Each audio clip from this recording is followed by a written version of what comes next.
Hello, and welcome to this week's episode of Viking.TV's At Home In. This week we're at home in Basel, the city right behind me in northern Switzerland that I call home. My name is Joost, Ouendag, and I'm going to take you on a little journey today. At 170,000 inhabitants, give or take a few, Basel is not too big and not too small. There are lots of things to do, but the city never quite overwhelms. And through it all runs the Rhine, Europe's most important river. In Basel, the Rhine is never far away, and you will see it quite regularly in the next 20 minutes.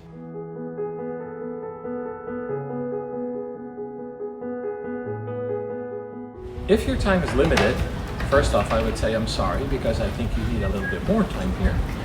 But if your time is limited and there's just one thing you could do, spend all your time on the Munster Hill, the center of Basel, where there's a lot to do, there's a lot to see, and it's kind of like Basel in a nutshell. Let me take you for a walk.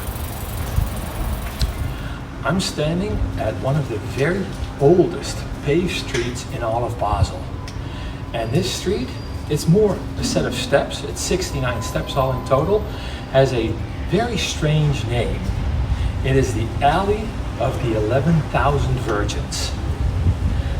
And that name comes from a legend that has a lot to do with the Rhine. As we're going up, I will tell you the story. Saint Ursula, according to legend, was a princess in Brittany who lived in the 4th century. She led a pilgrimage to Rome, taking with her 11,000 virgins. She traveled the length of the Rhine, disembarked in Basel, and made her way overland to the Holy See. On her return journey in Cologne, some 320 miles downriver from Basel, her entire party was massacred by Huns, who were besieging the city at the time.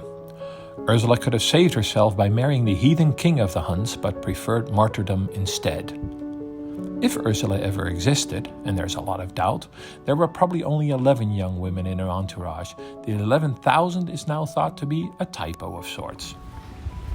Okay, I made it. I'm now in front of St. Martin's Church, and there was a bishop here at one point. He said that if you did it right, when you walked up the 69 steps and contemplated your sins, they would all be forgiven. But only the last 2 weeks of all of your sins. I don't know what I did wrong, but at least for the last 2 weeks I feel pretty good about myself, because it's all gone. The Munster Hill is full of beautiful, large buildings, some only a little over a century old, some dating back to the 14th century.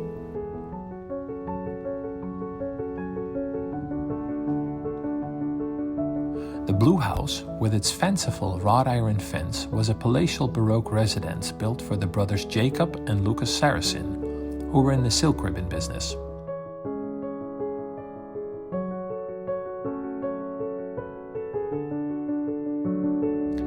Next door is the White House, which also belonged to the brothers. Some of the most impressive of these houses can be found on the Monsterplatz, or Minster Square, where we find a 1,000-year-old minster that firmly anchors the old town on the hill overlooking the Rhine.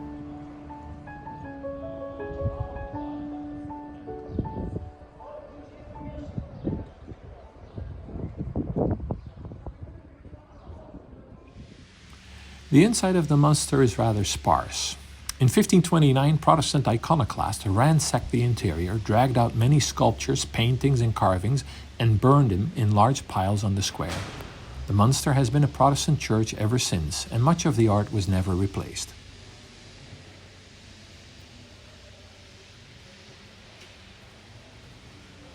On the outside, there is still a lot to see. From the statue of German Emperor Heinrich II, who had the Munster built, and the angels on the archivolts of the main portal, to the Romanesque masterpiece on the north side of the cathedral, the gate devoted to St. Gall. The gate was added after the Munster was damaged by a fire in the late 12th century, and there aren't many of these that are in such great shape today. In the tympanum, you see the Last Judgment with the wise and the foolish virgins. To the left of the door, the evangelist John with the angel above his head, and Matthew with the eagle. And to the right, Mark has a lion over his head, and Luke an ox. I'm here on the Pfalz. This is the natural fortress on which the cathedral sits. And it's the most beautiful viewpoint in all of Basel. Here's the Rhine, here are the hills of Switzerland. In the background you can see the Black Forest. And this is where in the evenings young kids gather under the setting sun, declaring their undying love to each other. And down below is one of 4 ferries in Basel, and that's where we'll be going next. The ferries in Basel have been here for over 100 years, and yet they are very modern in the sense that they have no carbon footprint. They are completely powered by the current of the Rhine, and it is simply a matter of pointing the bow of the ship in the right direction, and off you go. Noah Turnhuizen leases the ferry, and he has a bit of time to chat. So you're the ferryman. Yes, exactly. That's a very unusual profession. It depends where you're from. In Basel there are 4 ferries, so it's not that unusual.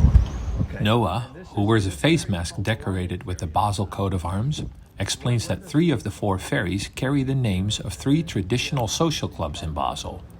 His ferry is the Leu, or Lion, and the other 2 are the Wildma and the Vogelgriff, the Wild Man and the Griffin. All 3 figure prominently in a celebration that takes place in January in Klein Basel, the part of the city across the water from the Münster. Noah also explains that he took over the ferry from his father, for whom he worked for many years. The ferry is less than 2 Swiss francs a ride, and that's a steal, especially when the ferryman can be counted on to always have a good story to tell. Back on the Münster Hill, it's a hop, skip and a jump to a bit of shade and a quick drink. This is one of 200 fountains that you can find all over Basel. They're a great source of civic pride because they've been here for centuries. And their purpose is very simple, to provide clean drinking water to the population. And today, still, you can go here and get a drink. And especially on a hot day like this, that comes in very, very handy. On the way down into the lower town is the city's oldest basilisk fountain. A cross between a rooster and a dragon, the basilisk protects Basel's coat of arms.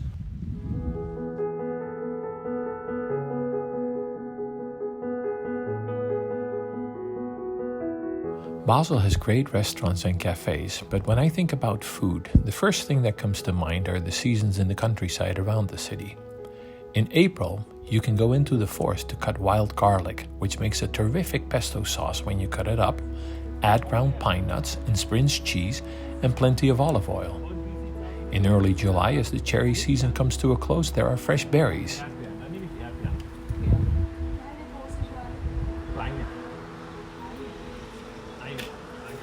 All of this and more is sold in the small shops attached to many farms just outside city limits, the so-called hoofdledeli. Fruit candy. Better than fruit. Better than candy. Because it's fruit. Ich hätte gern diese Linsertorte. Oh, mit den beiden Kühen da. Here I am in Bielbenken for the last and the very best cherries of the year. Das sind natürlich die ganz grossen da, Ja. und das sind ein bisschen kleinere, aber gut sind eigentlich beide. Aber das ist natürlich schon der Hammer. Aha. Okay. Gut. Sie sind Dann nehme ich davon eine Schachtel. jetzt eigentlich so Ja. Schlussbouquet, die grössten und die schönsten der Ja. ganzen Saison. Gut, dann machen wir das. Super. Danke vielmals. Nehme ich alles? Ja, Nehme ich 22. bitteschön. Danke. Geht es so? Geht so. Ja. Chaos on the Linsertorte. Also, many farmers bring their wares to the main market in town, in front of the flamboyantly decorated city hall. Here, there are more berries. The owner of this stand, as his brother-in-law explains, is picking the fruit himself, so that there's more goodness for tomorrow. Und dann hätte ich noch gerne eine Schale Brombeeren. Eine? Ja. Nein, nächste Woche. Weil da müssen wir für sorgen, dass es morgen was gibt. Aha. Der ist selber am Pflücken. And of course, there is cheese from Switzerland mountains. The cheesemonger always offers you a taste, the surest way to make sure you never leave without buying a piece.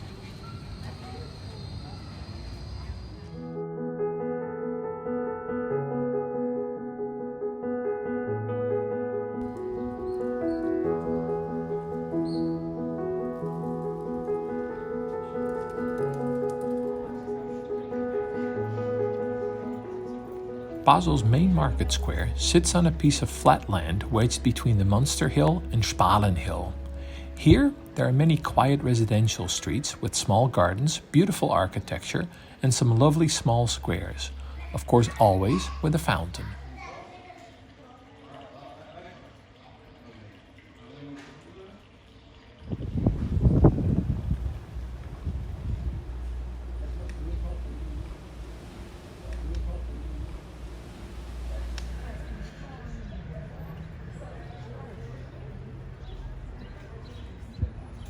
Here you also find some very interesting shops, and one of these belongs to Audrey Marty, who does much of her work right where she sells her art.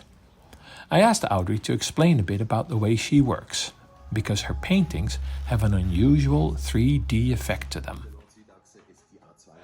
Could you explain how you get to these wonderful pieces of art?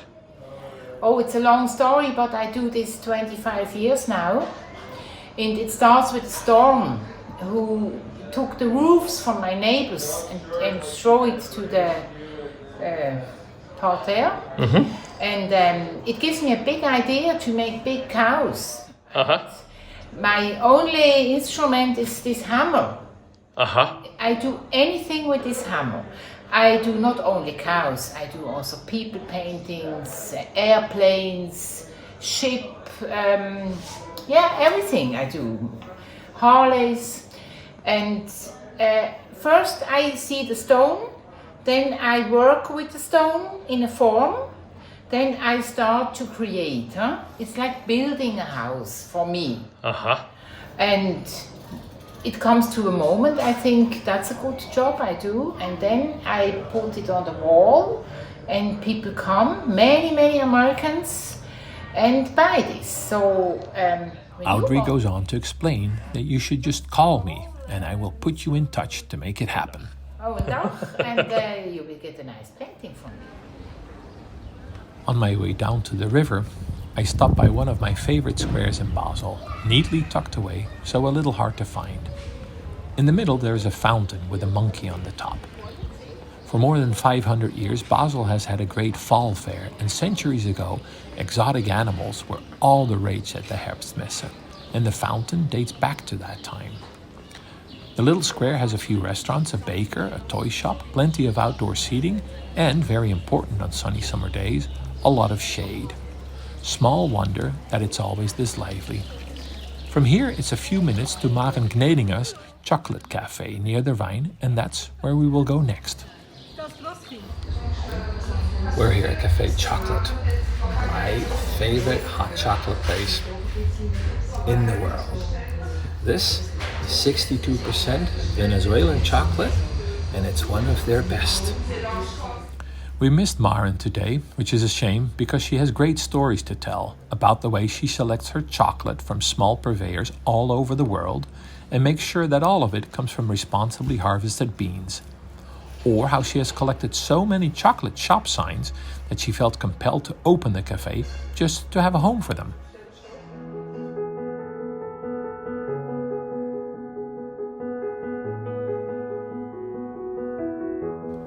Near Basel's middle bridge, two king-like characters seem to stick their tongue out to the other side of the river.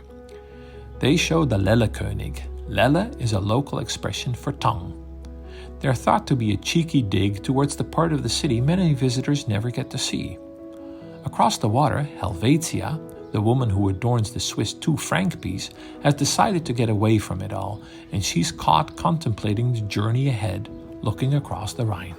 Klein Basel is the less glamorous little sister of Groß Basel, but it has a charm all of its own if you take your time. Tucked away in an unassuming building in a quiet street is the shop where Sandra Häuptli's mother can be found on certain days of the week, selling her daughter's beautiful pottery. Many years ago, I got one of Sandra's cups, which sadly fell to pieces a while ago, so I was a man with a mission today. Her mother explains how Sandra, after some trial and error, decided to become an artist. When her daughter took a sabbatical year after high school, she went to southern France and spent time at the University of Avignon to follow a few classes, something you cannot do as freely in Switzerland, which is much more regimented and doesn't allow for much freewheeling in university. She met an artist from Saint-Rémy-de-Provence there, who introduced her to pottery, and she asked her mother to send some money so she could follow more classes and stay a bit longer. Upon her return, Sandra studied French for a spell, but her heart wasn't really in it. She realized that her true calling was somewhere else. She gave up her studies, and the rest is history.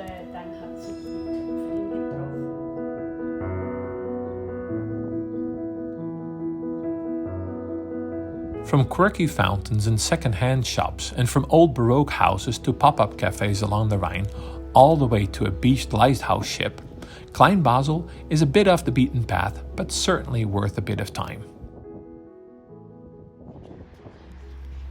The character on this wall painting is none other than Attila the Hun, which means we have reached Klein Hunningen in the very north of Basel, a village of fishermen and dock workers. There really isn't a relationship with Attila, but he did make it onto the coat of arms of the town, and Attila was here makes for a great story. A hidden gem in the place where Switzerland comes to an end is, well, very well hidden. It's hard to believe that we are walking towards one of my favorite restaurants, Der Rostige Anker, the Rusty Anchor. And after a long and treacherous journey through the port of Basel, here we are. There's still a lot going on all around us, but here we're in the wonderful cafe, and the beer is cold.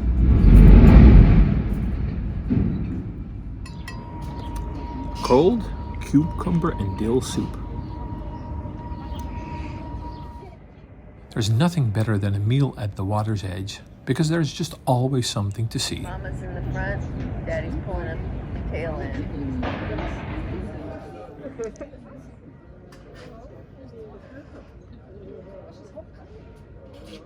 And the pièce de résistance? Poppy seed cake supreme.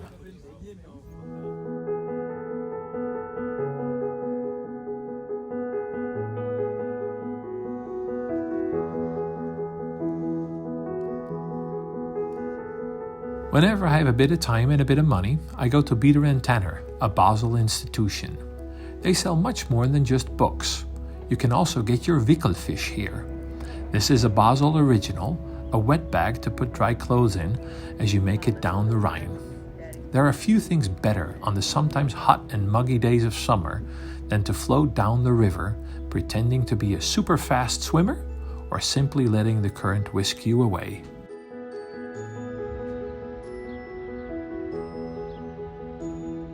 Yes, that's me. My wikkelfish is orange, of course, and I prefer to pretend to swim hard. Look closely and you'll see me. It's been fun hosting you, but now it's time for a swim. Auf Wiedersehen in Basel.